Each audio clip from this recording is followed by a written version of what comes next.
The fiercest conflicts of the Ukrainian war continue to take place in Bakhmut. For both warring countries, this small industrial city has turned into a battleground. Russian President Vladimir Putin has turned his full attention to Bakhmut as his army has failed to make any major gains in Ukraine. As a result of this attention, most of the Russian forces in Ukraine were shifted to Bakhmut. Earlier last month, the Russian army was well advanced in Bakhmut.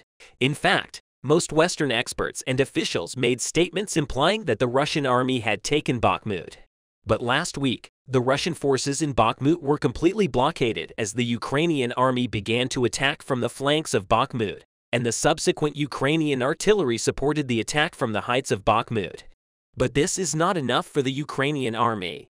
Ukraine is still fighting for the full freedom of Bakhmut.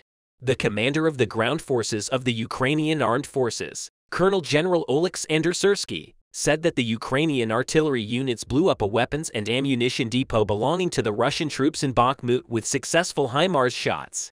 Syrsky said in a statement that the 45th Separate Artillery Brigade of the Ukrainian Army destroyed an air defense system of the Russians and an important ammunition depot in the region. The general also added that the Ukrainian blockade in Bakhmut, where the Russian troops are still holding the defense, continues, and that some Russian troops trying to break through this blockade from the outside suffered heavy losses, and that the Ukrainian special forces captured some of the Russian trenches in the center of Bakhmut. This successful attack of the Ukrainian army on Bakhmut officially left the Russian troops in Bakhmut unarmed and without ammunition. Currently, the Ukrainian army has blown up almost all of the Russian supply routes and rendered them unusable. However, considering that most of the Russian army's strength is in Bakhmut, it is possible to say that the Russian withdrawal from Bakhmut is not far from this point. A senior Ukrainian general, who the White House believes says more than 20,000 Russian fighters have been killed in Ukraine since last December, said Ukrainian troops pushed Russian forces out of some positions in Bakhmut amid fierce fighting. He also added that the situation is difficult in the ongoing Bakhmut war. At the same time, Ukrainian troops counterattacked in certain areas of Bakhmut in the past few days, and some Russian positions were taken in retaliation for this defeat. In Bakhmut, Russia launched a new missile attack on Ukraine overnight in the east that killed 2 people, caused massive fires, and damaged dozens of homes and other buildings. The White House said in a statement that Russia has depleted its military stocks and armed forces, with nearly 100,000 Russian soldiers killed or injured in Ukraine in the past 5 months, with half of the 20,000 killed from the Wagner Group. Wagner's head, Yevgeny Prigozhin, said that his fighters needed about 300 tons of artillery shells a day to attack Bakhmut, but only received a third of that amount. Prigozhin, who often clashes with Russia's defense ministry due to the active participation of his troops in the war in Ukraine, said 300 tons of artillery shells a day, 10 cargo containers. This is not much for Russia. Also, Prigozhin claimed that his troops advanced about 120 meters toward Bakhmut, losing 86 fighters. Despite heavy casualties, newly mobilized Russian troops are constantly sent to fight for Bakhmut. But the Russian army is unable to take control of the city. Russian forces have consistently made small gains in Bakhmut, but the Ukrainian defense has still not been overtaken. The Ukrainian General Staff still supplies the defense forces in Bakhmut with ammunition, essentials, and medicine. The recent increase in the losses of Wagner PMC has made both the Russian army and Prigozhin very uneasy. 80% of the Russian army's current troops are untrained, mobilized soldiers, and Wagner is fighting on the front lines, somewhat increasing the war effort of the Russian army. At this point, the increase in Wagner losses will, of course, also reflect on the combat power of the Russian army. So why have Wagner losses increased slightly? The other day, the head of the Wagner PMC, Evgeny Prigozhin, announced that 116 fighters were lost. In the last 24 hours, the Ukrainian armed forces launched a counterattack, and the current problems with artillery ammunition were emphasized. The Wagner PMC is facing an extremely serious shortage of ammunition. At the same time, the Ukrainian armed forces are launching a counterattack with almost unlimited resources in terms of soldiers and artillery shells. The Russian Ministry of Defense is unable to supply the PMCs with the necessary artillery ammunition because the Russian army is in danger of running out of ammo.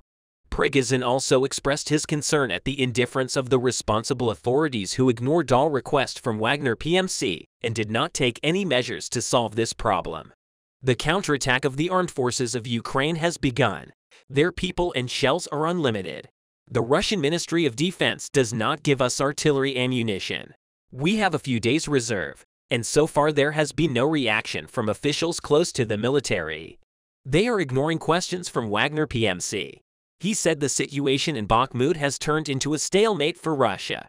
As Ferguson noted, Ukraine began its counterattack and has already carried out many successful operations against the Russian army. Of course, the beginning of the Ukrainian counterattacks, and especially the weakening of Wagner, brought some opportunists to the stage. Chechen leader Ramzan Kadyrov said in a statement that if the Wagner group withdraws, he will send troops to fight in Bakhmut. Kadyrov also stated that his troops are already ready to go to Bakhmut and break through the Ukrainian defense forces and take the city. So what does Kadyrov mean with this statement? Yevgeny Prigozhin, the leader of the Wagner group of Russian mercenaries, announced that he would withdraw his fighters from Bakhmut on May 10th due to a shortage of ammunition after criticizing the Russian Defense Ministry for not sending ammunition. This statement created a bombshell effect in the Kremlin. Kadyrov, one of the pawns of Russian President Vladimir Putin, immediately took advantage of this opportunity.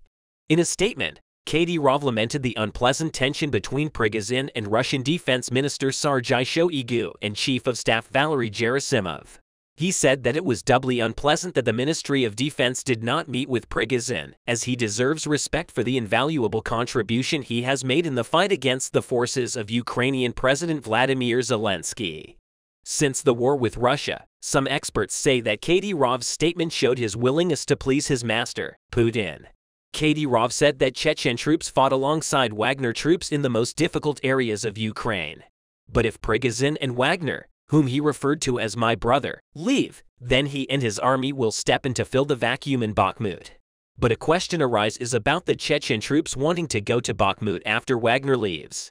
Why did Kadyrov and his troops not participate in the Battle of Bakhmut until now? All this suggests that Kadyrov is trying to stay close to Putin, while at the same time, the regular Russian army is hopeless without outside help. Kadyrov has been officially blacklisted from multiple countries and has been sanctioned for human rights violations by the US State Department, as well as by the European Union, United Kingdom, and many other countries. When the Ukraine war is over, extras like Kadyrov will disappear into the dusty pages of history. Kadyrov's power poisoning and his desire for Putin's seat, as some Kremlin officials claim, will not make him a powerful figure for Russia and Bakhmut, in which even Wagner, who is stronger than Chechens, is defeated, will be his end. The war in Ukraine turned into a very tiring and unbearable situation for the Russian soldiers. Since the beginning of the war, the Russian armed forces have spent almost half of its inventory and the vast majority of its arsenal on the territory of Ukraine. As a result, more than 200,000 Russian soldiers perished on Ukrainian soil. But Moscow did not stop and mobilized more than 300,000 Russian civilians to call its citizens to war and recruit soldiers for the Russian army. The Russians thought this plan would work, but the situation went in the opposite direction. Russian soldiers on the Ukrainian front line suffered a socio-psychological collapse. Russian commanders could not even afford the daily meal of their soldiers at the front. Volunteer Russian soldiers and professional Russian troops were rendered inhospitable to humane conditions on the front lines. Therefore, rebellions, desertions, and surrenders began to occur within the Russian army. Russian soldiers fleeing the front lines also claimed that they were subjected to violence from their commanders. From these breaking moments, the Russian soldiers who thought they had found a solution started to look for the surrender line called I Wanted to Live, which was initiated by the Ukrainian armed forces. I Wanted to Live is based on the Geneva Convention provisions that Kiev applies to the surrendering Russians. Ukraine's I Want to Live helpline for Russian soldiers who wanted to surrender was reached 174,010 times in April, an increase of 3% compared to the previous month. In May, the rate of increase exceeded 35%, and Russian troops reached Ukraine more than 230,000 times. Organization spokesperson Vitaly Matvienko reported that Ukraine's I Want to Live website, which is overseen by the Coordination Headquarters for the Treatment of POS, has attracted high volumes of traffic since its launch. Matvienko added that in addition to inquiries from active soldiers, the initiative had received numerous calls from civilians who feared that they would be enlisted soon. So after all this, how many Russian soldiers who wanted to surrender have reached the line now? So far, the surrender line of the Ukrainian Armed Forces, the program called I Want to Live, has had a total of 24,416 calls from Russian soldiers and stated that they wanted to surrender. According to the reports of the Ukrainian authorities involved in the I Want to Live hotline project, the total number of surrendered Russians rose to 16,800 with the surrender of approximately 3,200 Russian soldiers to Ukraine in April. In May, the number of surrendered Russians increased by 138% compared to the previous month, and 7,616 Russian soldiers applied to surrender. May was a month of records, and the number of Russians surrendering to Ukraine set a new record. Thus, a total of 24,416 Russian soldiers surrendered to the Ukrainian army.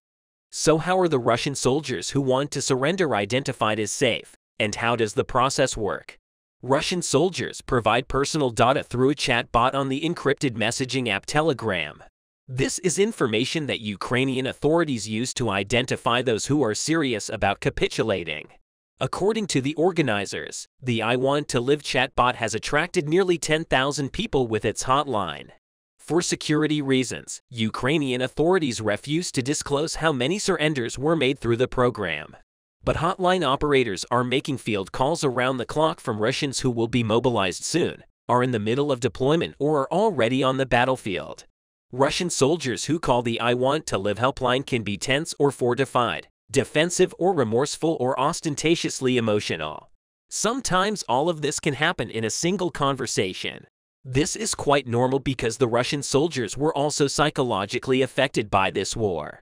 The helpline team of 10 all-active duty service personnel with backgrounds in psychology is tasked with providing clear, concise instructions to callers and is on the lookout for signs that this communication may be a drilling by Russian intelligence to uncover. So how does the surrender process usually go? Russians who want to surrender are told to wave a white cloth, remove the magazines from their guns, point the barrels at the ground, and get rid of their body armor and helmets. I Want to Live. Officials and personnel of the Ukrainian Armed Forces working on this issue make sure that if Russian soldiers want to be sent home in a prisoner exchange, their paperwork will reflect that they have been captured, not that they have voluntarily given up.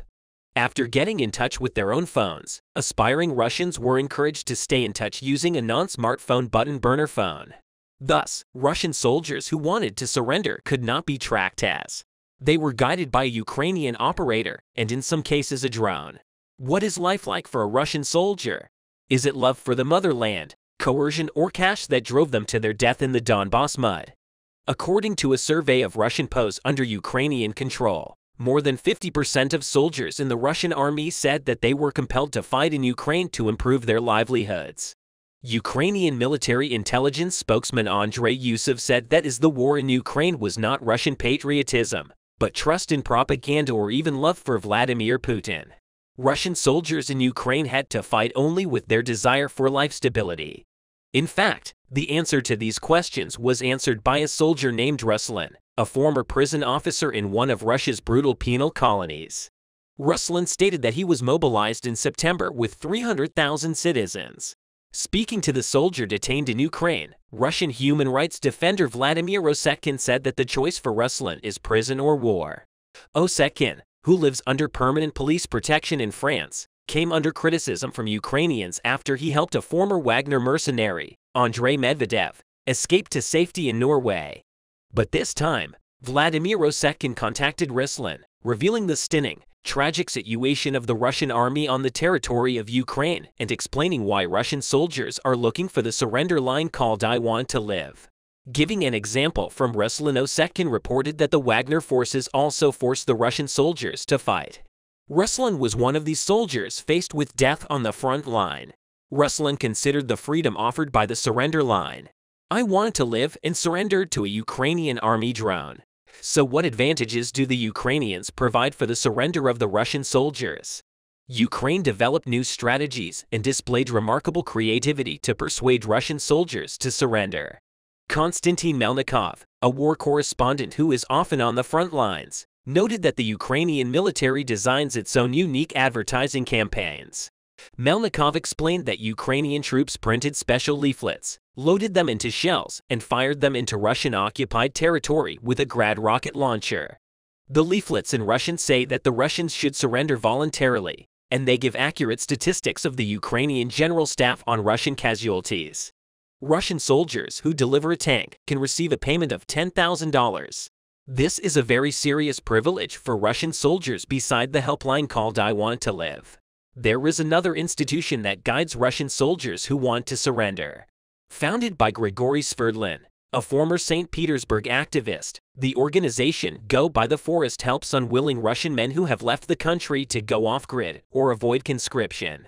Since September, Grigory Sverdlov's organization has advised nearly 100,000 Russian men, 10% of whom are deserters, to go by. The Forest is part of a network of volunteers in neighborhood countries that helps deserters walk across the steppe or through the woods to escape border points. It's known that many Russian soldiers surrendered to Ukraine thanks to this organization. Transferring information about the organization, Anton Gorbakov also gave important clues to the Russian soldiers who wanted to surrender. According to Gorbakov, the best time to leave is when they are wounded in a military hospital. In fact, Gorbakov was quite right about this because doctors make Russian soldiers sign blank checkout forms while in the hospital. So if the wounded Russian soldiers who came to the hospital escape, the doctor can fill the rest with dates. That's why they seem to have discharged them.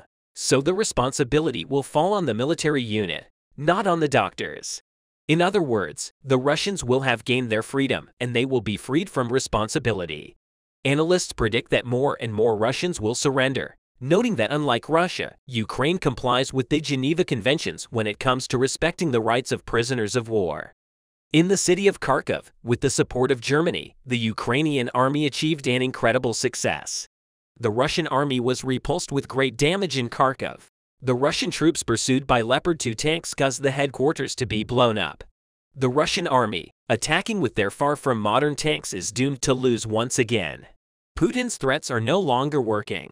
Since Russian leader Vladimir Putin realized that he was losing the war on the territory of Ukraine, he started planning many new attacks, opening fronts in new regions. The Russian army is playing its last trump cards, fighting with all its might. It is becoming clearer and clearer that the Russian government, which believes that it can intimidate Ukraine in this way and thinks that this is their only way out, is following a wrong policy. The Russian army is constantly being pushed back by the Ukrainian army. It is even known that the Russian army is in danger of being expelled from the regions it captured at the beginning of the war and declared a decisive victory. The most important reason for Ukraine's rapid rise is, of course, the extraordinary aid being sent. Western countries are now sending aid not only for defense but also for offense. Western countries who want Ukraine to win this war guarantee Ukraine's victory by providing all the support they can, especially with a Leopard 2 armored vehicles sent from Germany. The Ukrainian army won a great victory with the latest operation in the city of Kharkov. In order for these victories to continue in the coming days, Germany has not only provided ammunition to the Ukrainian army, but also sent experienced soldiers. The main task of these soldiers is to improve the quality of the army by training inexperienced soldiers in the Ukrainian army. All kinds of information and training up to the use of the military equipment sent are offered to these soldiers in order to produce a permanent solution. Our support is not the only factor in the constant repulsion of the Russian army. At the same time, the policies followed within the army also greatly affect the success of the soldiers. The Russian army, which disregards the quality of its soldiers, sent soldiers to the front without the necessary supervision. It is also a known fact that there are many different groups within the army, which has a very complex structure. While most of these soldiers do not even speak the same language, communication within the army is also restricted. Soldiers are in a situation where they are deprived of unity due to constant conflicts with each other. The Ukrainian army, which has gained momentum with the incoming support, has destroyed all the hopes of the Russian soldiers. Vladimir Putin, who thinks that his army is being disgraced all over the world due to the constant defeats, is very angry about the situation. Putin, who has been threatening many countries since the beginning of the war and has even fallen out with allied countries for this reason, has added a new one to his threats with these victories. Putin threatened many Western countries, especially Germany, and called for the withdrawal of support as soon as possible. But Putin's threats to do nothing but put his relations with other countries in a deadlock.